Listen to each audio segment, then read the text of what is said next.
are unboxing 24 karat gold jewelry that we purchased to gift to my brother's wife. We have the wedding coming up, and of course this video will come out after she's actually received the jewelry, just in case I don't want to ruin any surprises. There are a couple of big gold chain stores in Hong Kong that everyone goes to, the biggest ones being Zhou Sang Sang, Zhao Dai Fok, Lok Fok. So like you're gonna, if you ever come to Hong Kong, or I think they're also global, you're gonna see the same gold chain stores everywhere. I wasn't really able to film too much in the store, but I do have some clips I'll insert here and there near the end, as well as how we can wear the jewelry. So I'm gonna share with you now the 3 pieces that we got, and then I'm gonna explain a little bit more about what it symbolizes and just a little bit more about it. Are you ready? So these 2 are the most exciting 2 pieces. Ding! So that we purchased them from Zhou Sang Sang. These are 2 gold bangles. So they're all 24 karat gold. I'm gonna be super careful since it's not mine. So all of the jewelry that is purchased for brides, like for a Chinese wedding, they're all 24 karat. So they look like this. It is so gorgeous. I'm not gonna try it on, but they are quite thick. You can see how it compares to like my love bracelets. It's really, really thick, but they are a little bit lighter weight. It just is really wide. So these 2, I believe they're matching, and then they're just worn either on one on either side of the wrist, or just stacked. So this is the bangles, and then we have one other purchase here. So they come in all of these little boxes. Again, from Zhou Sang Sang. We actually purchased this separately at another shopping trip. And let me show you here. We got a little flower lily lotus necklace. Stuck. Here it is. It's a little bright, but I think you can see it.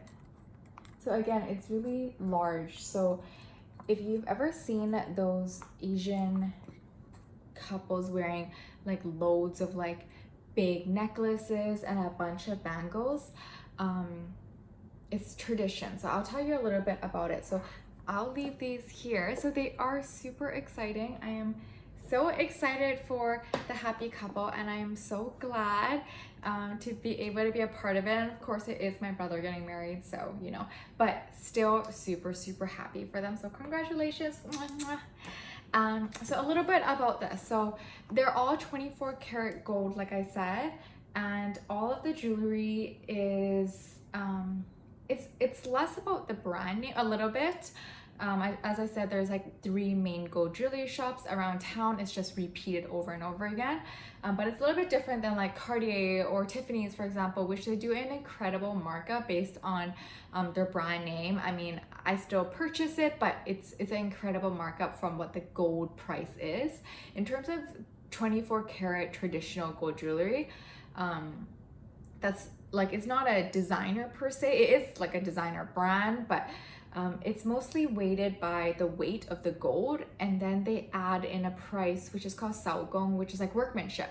So it's like the cost of the weight of the gold as well as workmanship. So that would be the price of the gold pieces. Just as an example, these are nearly about 2,000 USD for each item. So for 1 bangle, 2 bangles, and 3 is about 2,000 to 2,500 USD. Just for like a price range, but it definitely depends on how heavy your jewelry is, and how intricate it is for the design. So the more design, the more engraving it is, the more expensive the workmanship is. So traditionally these are given at the tea ceremony. So a traditional Asian wedding, which everyone, but now it's a little bit more modern. So usually Asians have like a traditional part of the wedding and then like a modern part of the wedding. So we're hosting it at like just like a nice hotel around town here. And the beginning bit is going to be the traditional section. So it's going to be a tea ceremony. So that's when the bride and the groom comes in with the traditional wear, like tea pao gua, that kind of things, like the traditional jewelry, traditional outfit. And then the elders, anyone that's the elders that are married, so it will be like my mom, my parents, uncles and aunties, grandparents, you know, that sort of thing. People that are married, they come into the room and the bride and the groom will kneel in front of the elders, whoever they are, and present them tea.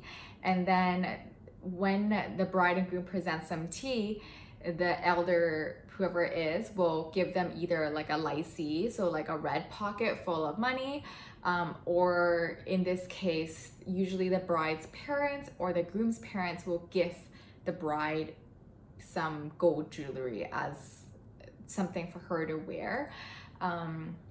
So that's when it happens. It's usually in the morning, before the like modern wedding dinner.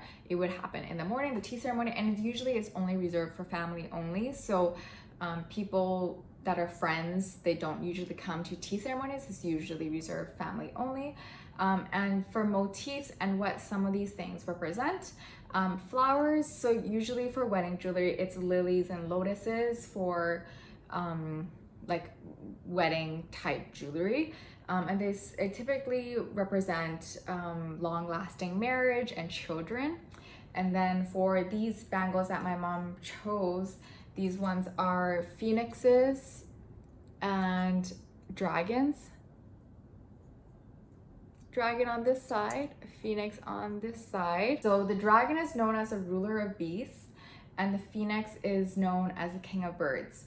So together they're yin and yang, harmony and balance, and they represent a wish for everlasting love and a happy marriage. So really everything is representing love and a happy marriage, which is amazing. Like, that's what we want for them. As well as the one that I think is really funny. Some people also buy like the gold pig jewelry, and it's like could be a massive like mummy pig with like they're all the little piglets underneath sucking her. And those represent fertility and wealth and everything again. And why, one of the reasons why the bride and the groom's parents gift this to the bride is to make sure that she's always well taken care of. She always has a roof over her head, and in a sense that, you know, in really hard times they could always sell off the jewelry. But now, because of modern times, everyone's just trying to be like as crazy and as big as possible. So I've even heard of stories where the bride, for the wedding, they would rent gold. So they would go to these shops or whatever shops that do that, and they would rent a bunch of bangles. So they would have like bangles all up to their arms. I've seen really crazy ones where like they have like 10, 20 bangles that they wear as a necklace. So it looks like it's an incredible amount of wealth. So some people, maybe that's true, maybe that's all purchased, but sometimes it is totally fake. And they rent the jewelry. So they rent it from the gold store, they wear it for the wedding, for the pictures, for the show, and then they return it. So kind of like Rent the Runway with the clothes in the bag. So same thing with the jewelry, I guess. So same type of idea. So that totally happens. But these are definitely gifts for the bride. So that's really it. I will insert a clip on how to wear it and that we took at the store, and then some footage if I can gather a bit up. So that is all we have to share today. I hope you enjoyed this special edition of 24 karat bangle. Oh, one more thing is that my parents and traditional Asian, like older Asians, they don't believe in any kind of gold jewelry that's less than 24 karat. So for example, Cartier, Tiffany's, like Boucheron, all these designer jewelries are all 18 karat jewelry. And my mom thinks it's a disgrace. Like it's not gold in her eyes anymore. It's no longer pure gold. It's like costume gold in her eyes. So for really Asian traditional parents, or really traditional Asians, 24 karat gold is the way to go. So thank Thank you so much for watching. I hope you subscribe and like and let me share